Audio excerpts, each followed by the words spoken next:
Kasako Media, tunaangazia maisha, tunaandika kesho.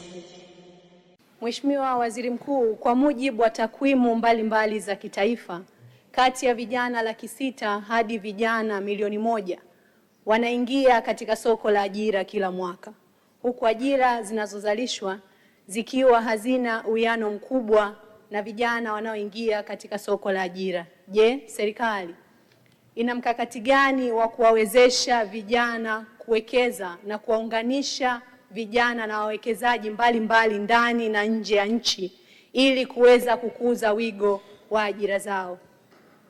Nimpongeze Mheshimiwa mbunge wa vijana kwa kuleta swali zuri sana ambalo linagusa maslahi mapana ya vijana na linagusa ajenda kubwa ya ajira kwa vijana ambayo ni ajenda ya dunia, si tu ajenda ya Tanzania, ni ajenda ya dunia.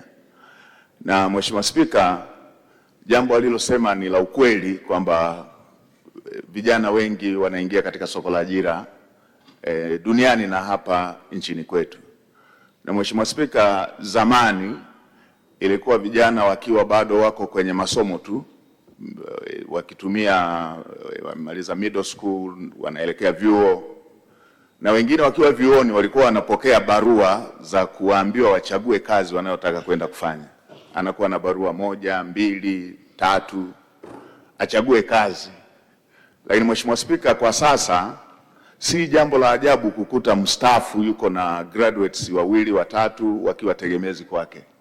Kwa hiyo ni jambo kubwa, hii ni ajenda kubwa ambayo Mheshimiwa mbunge ameileta. Na Mheshimiwa Spika, Mheshimiwa mbunge amesema serikali ina mkakati gani? Moja, Mheshimiwa Spika, ipo kwenye ilani ya uchaguzi ya mwaka 2025-30 ya kutengeneza ajira zipatazo zaidi ya milioni 8.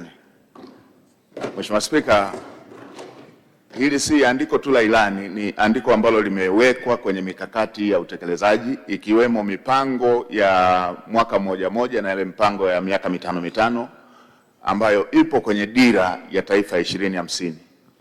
Lile pato tunaloliongelea la takribani dola trilioni 1 ifikapo 2050, tunatarajia mchango mkubwa utoke kwa vijana.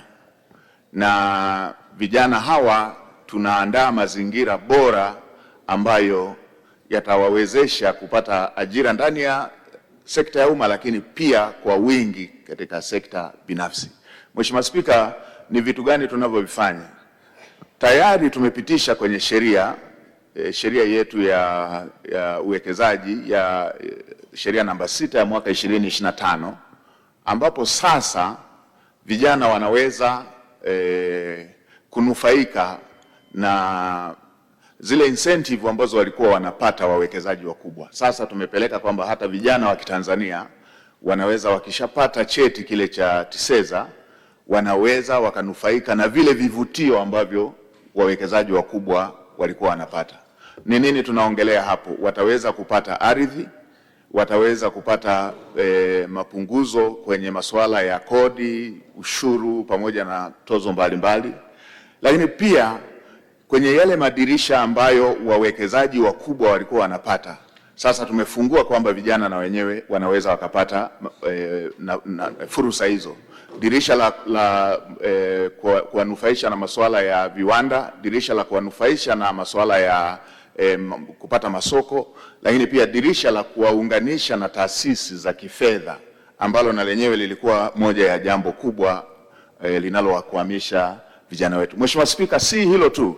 Mheshimiwa Rais ameunda wizara mpya ambayo inashughulika na masuala ya vijana, tena iko ofisi ya Rais.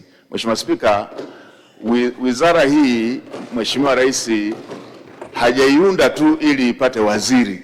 Mheshimiwa Rais kuna maelekezo ambayo ameyatoa ya kufanyia kazi, ambayo tayari tumeshaanza kufanya kazi kwa kushirikiana na wizara hiyo ya vijana, ambapo tunataka vijana hawa wanufaike na fursa zinazojitokeza.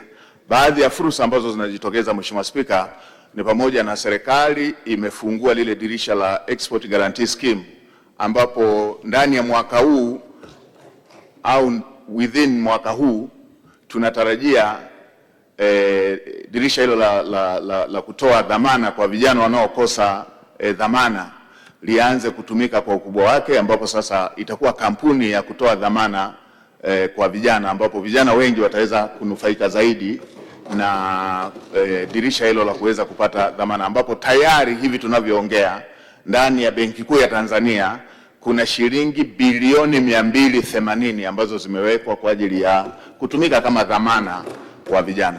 Na Mheshimiwa Spika, jambo hili ambalo Mheshimiwa mbunge ameliongea, mimi ni moja ya watu ambao nimeliishi. Nilipomaliza chuo kikuu nilifanya kazi za kubeba zege na kufyatua tofali, na mke wangu akifanya kazi ya mamalishe. Kwa hiyo najua adha ya kijana kukosa ajira. Na Mheshimiwa Spika, tumeshaanza hata kuongea kwamba vijana wanapata mikopo wakiwa kwenye masomo, wakimaliza wakapata vyeti vyao vile wanahangaika kupata mikopo kwa sababu hawana dhamana.